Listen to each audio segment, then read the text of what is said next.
আজ আমাদের রামনবমী তিথি। মর্যাদা পুরুষোত্তম ভগবান শ্রী রামচন্দ্রের জন্মতিথি আজ তার আবির্ভাব তিথি। আজকে সারা ভারত জুড়ে, সারা বিশ্ব জুড়ে আমরা রামনবমী পালন করছি। রামচন্দ্রের আবির্ভাব তিথি, সেই আনন্দ উৎসব সকলে খুব আনন্দ করে পালন করছি।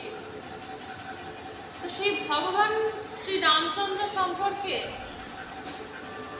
আজ কিছু কথা আমরা আস্বাদন করব। শ্রী রামচন্দ্র, তার পিতা ছিলেন রাজা দশরথ, অযোধ্যার রাজা। এবং রাজা দশরথের 3 স্ত্রী ছিল, কৌশল্যা, সুমৈত্রী এবং কৈকেয়ী। তো রাজা দশরথ তিনি অনেক বড় বীর ছিলেন, মহাবীর ছিলেন, অনেক বড় যোদ্ধা ছিলেন এবং খুবই প্রজাবৎসল রাজা ছিলেন। অর্থাৎ প্রজারা এমন রাজাকে পেয়ে খুবই খুশি ছিল, খুব আনন্দে তারা দিন কাটাত।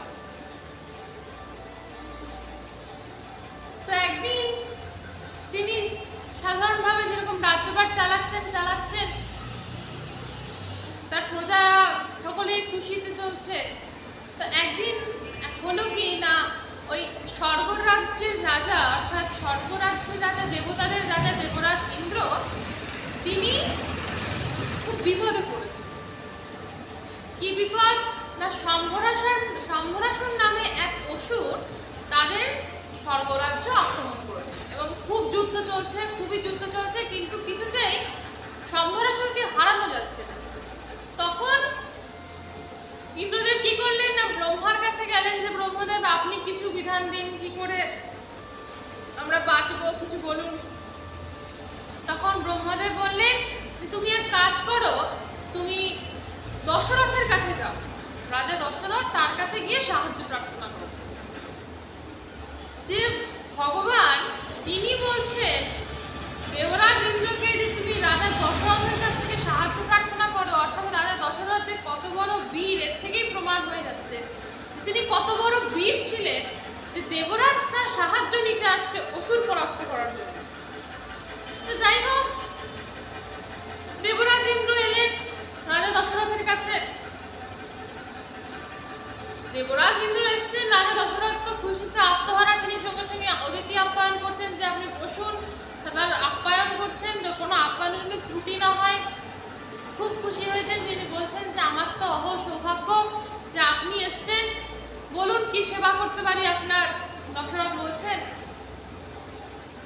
তখন ইন্দ্রদেব পুরো ঘটনা বললেন যে দশরথ, তোমার সাহায্য চাই, তুমি সাহায্য করো। তখন দশরথ বলছেন, অবশ্যই এটা আমার সৌভাগ্য যে আপনি আমাকে নিয়ে যাচ্ছেন সাথে যুদ্ধের জন্য, এবং এটি আমার কর্তব্য যে আমি আমার ধর্ম পালন করব, আমি অবশ্যই যাব, আমি অবশ্যই এই যুদ্ধে অংশগ্রহণ করব। তখন রাজা দশরথ তার সৈন্য সামন্ত সজ্জা করে সকলকে একসাথে নিয়ে চললেন যুদ্ধে। শম্ভরাসুরের সম্মুখীন হয়েছেন, যুদ্ধ চলছে। সেই যুদ্ধে ভয়ঙ্কর যুদ্ধ হচ্ছে যে শম্ভরাসুর, রাজা দশরথ তিনি তীর ছুটছে, আর শম্ভরাসুর সেও যোদ্ধা, সেও তীর ছুটছে। সারা আকাশ যেন তীরে তীরে ছেয়ে গেছে, এমন পরিস্থিতি যে শম্ভরাসুর একটা তীর ছুটছে, সেই তীর থেকে 100টা তীর হয়ে যাচ্ছে। আবার দশরথ একটা তীর ছুটছে, সেখান থেকে সহস্র সহস্র তীর হয়ে যাচ্ছে, অর্থাৎ সেই তীরকে আরেক তীরকে কেটে দিচ্ছে। এইভাবে ভয়ঙ্কর যুদ্ধ চলছে। যদি শম্ভরাসুর যদি অগ্নি অস্ত্র প্রয়োগ করেন, তো আমাদের দশরথ তিনি বরুণাস্ত্র প্রয়োগ করছেন। এইভাবে যুদ্ধ চলছে। তো যুদ্ধ চলতে চলতে একসময় তিনি শম্ভরাসুরকে পরাজিত করেন এবং বধ করেন। যুদ্ধে বিজয় ঘটে। তো সকলে খুব আনন্দ করে সে তার ঘরে ফিরে আসে। মহারাজ দশরথ তিনি ফিরে আসলেন। তো ফিরে আসবার পর তার 3 স্ত্রী তারা খুব সেবা করছেন, যে স্বামী ফিরে এসছে, রাজা ফিরে এসছে, সকলেই খুব আনন্দিত এবং সেবা করছেন। কিন্তু এই 3 জনের মধ্যে কৈকেয়ী, মা কৈকেয়ী, তিনি দশরথের খুব ভালো করে সেবা করছেন, খুব বেশি সেবা করছেন,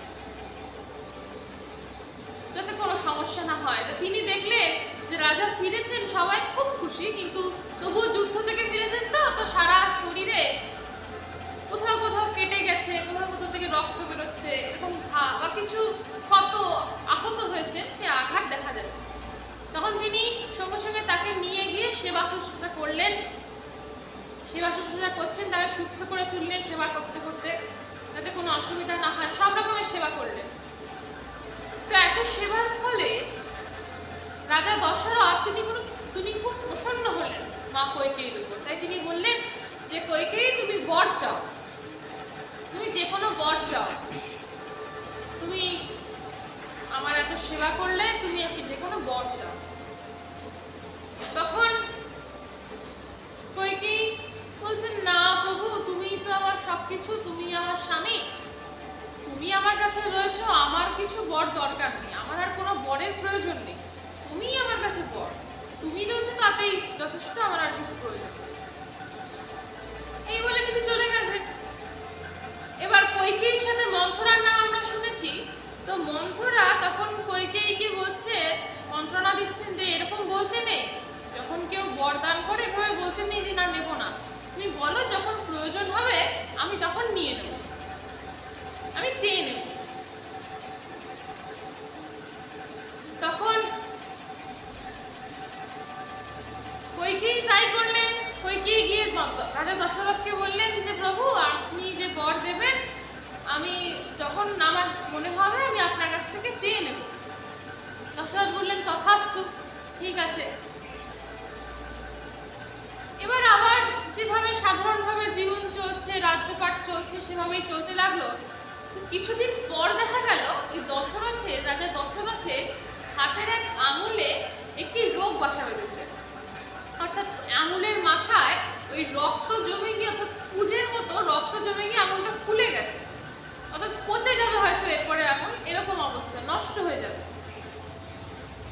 তো আঙুলের মাথায় ওই রক্ত জমে গিয়ে আঙুলটা ফুলে গেছে। তখন বৈদ্যকে ডাকা হলো, ওই ধন্বন্তরীর ছেলেকে ডাকা হলো। তিনি এলেন, এসে দেখছেন যে এরকম অবস্থা। তখন তিনি বলছেন যে এর তো দুটোই রাস্তা, এই রোগের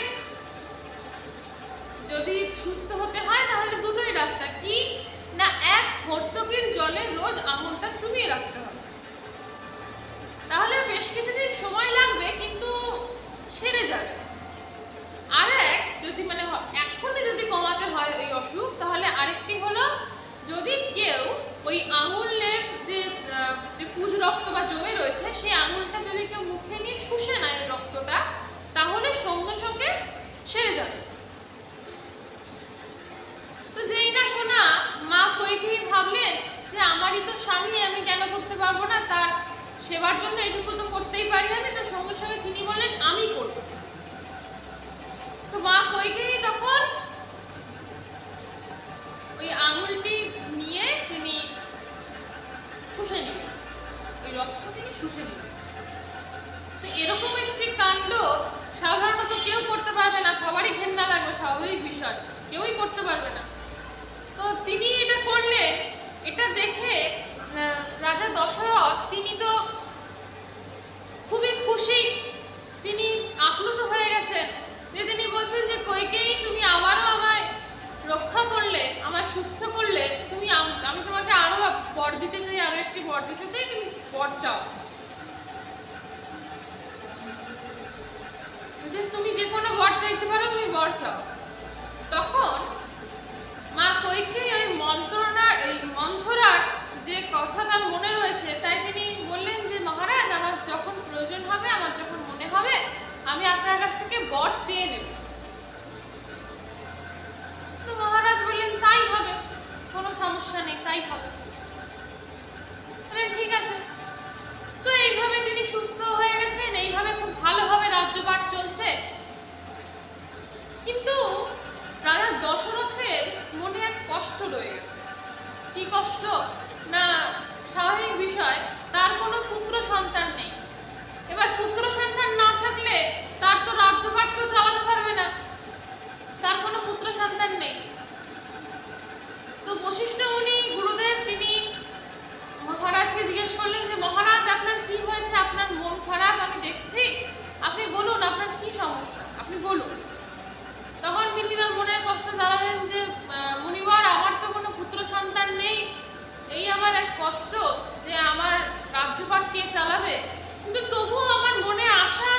আমার বিশ্বাস যে আমার সন্তান হবে, কিন্তু কবে তা আমি জানি না।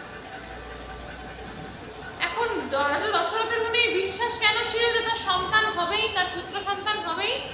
কারণ তিনি একবার যে বনে গেছিলেন এবং ওই তীর দিয়েছিলেন, তীর মারার পরে যে মুনির, অন্ধমুনির পুত্র, তিনি ভেবেছিলেন যে কোনো হরিণ গিয়ে জল খাচ্ছে, জলের আওয়াজ হচ্ছিল, তিনি ভেবেছিলেন কোনো হরিণ গিয়ে জল খাচ্ছে বনে। কিন্তু আসলে অন্ধমুনির পুত্র তিনি ওখান থেকে কলসিতে জল তুলছিলেন। তো তিনি ওই রাজা দশরথ তিনি শব্দভেদী বাণ, শব্দভেদী অর্থাৎ শব্দকে লক্ষ্য করে যে বাণ ছুটে যায়, তো শব্দের তিনি আওয়াজ পেয়েছিলেন যে ওখানে জলে আওয়াজ হচ্ছে, তো তিনি ভেবেছিলেন হরিণ, কিন্তু আসলে অন্ধমুনির পুত্র জল ধরছিল। তো তিনি তীর প্রয়োগ করেছিলেন, বাণ প্রয়োগ করেছিলেন, এবং তার ফলে অন্ধমুনির পুত্র মারা যায়। তখন অন্ধমুনি তাকে অভিশাপ দিয়েছিলেন যে রাজা দশরথ, আমি যেমন আমার সন্তান শোকে পুত্র শোকে প্রাণত্যাগ করব, তুমিও তোমার সন্তান শোকে পুত্র শোকে প্রাণত্যাগ করবে, এই আমি তোমায় অভিশাপ দিলাম। তাই রাজা দশরথের মনে খুব আনন্দ, খুশি, যে কারণেই হোক, যেহেতু তিনি আমাকে অভিশাপ দিয়েছেন যে আমি পুত্র শোকে প্রাণত্যাগ করবো, তার মানে অবশ্যই আমার পুত্র লাভ হবে। যে মুনি অভিশাপ দিয়েছেন, সাধু অভিশাপ দিয়েছেন, তো অবশ্যই আমার পুত্র লাভ হবে। কিন্তু কবে হবে তা তো আমি জানি না, তাই আমার চিন্তা। তখন বশিষ্ঠ মুনি বললেন, মহারাজ, তাহলে আমাদের পুত্রেষ্টি যজ্ঞ করা উচিত। অর্থাৎ পুত্রেষ্টি অর্থাৎ আগে, এখন তো আমরা অত কিছু করি না বা সবকিছু লুপ্ত হয়ে যাচ্ছে, কিন্তু তখন যজ্ঞের মাধ্যমে বৃষ্টিও হতো, যজ্ঞের মাধ্যমে ফসলও ফলতো, যজ্ঞের মাধ্যমে হাওয়াও বইতো, যজ্ঞের মাধ্যমে কোনো জিনিস শোনা হয়ে যেত। এরকম বিভিন্ন মন্ত্র বা যে পদ্ধতি আমাদের বিভিন্ন গ্রন্থে রয়েছে বা শাস্ত্রে রয়েছে। তো ওই যজ্ঞের মাধ্যমে দেবতাদের আহ্বান করে পুত্র লাভ সম্ভব ছিল। তো বললেন মহারাজ, বশিষ্ঠ মুনি বললেন, মহারাজ, আপনার পুত্রেষ্টি যজ্ঞ করা উচিত। তখন দশরথ বলছেন, পুত্রেষ্টি যজ্ঞ তাহলে আপনি বলুন, যা করতে হবে তাই করব, কিভাবে কাকে দিয়ে যজ্ঞ করানো হবে সব ব্যবস্থা করুন। তো বশিষ্ঠ মুনি বললেন, মহারাজ, এই পুত্রেষ্টি যজ্ঞ করতে হলে আপনাকে ঋষ্যশৃঙ্গ মুনিকে দিয়ে করাতে হবে, তাকে খুঁজে আনা হোক। তো সবাই খোঁজ লাগালো, ঋষ্যশৃঙ্গ মুনি কোথায় কোথায়, খুঁজে পাওয়া যাচ্ছে না। শেষে পাওয়া গেল রাজা লোমপাদের রাজ্যে। কেননা রাজা লোমপাদের জামাতা হলেন, অর্থাৎ জামাই, মেয়ের জামাই হলেন ঋষ্যশৃঙ্গ মুনি। আবার আরেক ধারে রাজা দশরথেরও জামাই হলেন ঋষ্যশৃঙ্গ মুনি। কেননা রাজা দশরথের এক সন্তান, এক কন্যা সন্তান ছিলেন শান্তা, তাকে তিনি রাজা লোমপাদকে দত্তক দিয়েছিলেন। কেননা তার বন্ধু ছিলেন রাজা লোমপাদ, আর রাজা লোমপাদেরও কোনো সন্তান ছিল না, তিনিও নিঃসন্তান ছিলেন। তাই রাজা দশরথ তার সন্তানকে লোমপাদকে দত্তক দিয়েছিলেন।